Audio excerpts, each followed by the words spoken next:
નવનીત બાલદિયા કોંગ્રેસમાં જોડાતા જ કોળી નેતાનું મોટું નિવેદન। પ્રવીણ કોળીએ બાલદિયા પર આડકતરી રીતે પ્રહાર કર્યા। નવનીત બાલદિયાના જવાથી કોળી સમાજમાં કોઈ ફાટા નથી પડ્યા। બાલદિયા કોંગ્રેસ ગયા ત્યાંથી કોઈ ફરક પડતો પણ નથી। કોળી સમાજના હીરા સોલંકી, પુરુષોત્તમ સોલંકી શ્રેષ્ઠ નેતા છે। કુંવરજી બાવળિયા સમાજના નેતા છે અને રહેશે। હીરાભાઈ અનેક કામ કર્યા છે। 2027માં જંગ લીડથી જીતીશું, આ વાત પણ તેમણે કહી છે।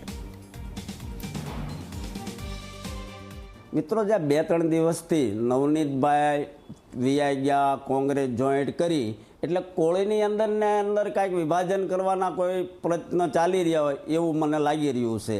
તો એ તમામ મિત્રને કહું છું કે નવનીતભાઈ કોંગ્રેસમાં ગયા, કોળી સમાજને કોઈ તકલીફ નથી, હીરાભાઈને કોઈ તકલીફ નથી, પુરુષોત્તમભાઈને તકલીફ નથી।